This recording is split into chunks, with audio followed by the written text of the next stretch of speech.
De dag verloopt ontzettend goed. Zoals je ziet, prachtig weer. Het was echt geweldig. Super mooi.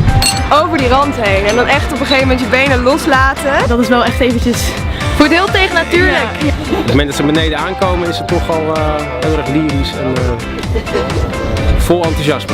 Nou, dat is echt super gaaf. Dat is echt heel gaaf. In het begin echt heel eng. Echt heel eng. Toen was echt, oh durf ik dit wel? Maar toen deed ik het en toen was het echt alleen maar gaaf en helemaal niet meer eng. Fantastisch. Ja, dat is wel echt heel leuk. Hele gave ervaring, sowieso. Ja, zeker.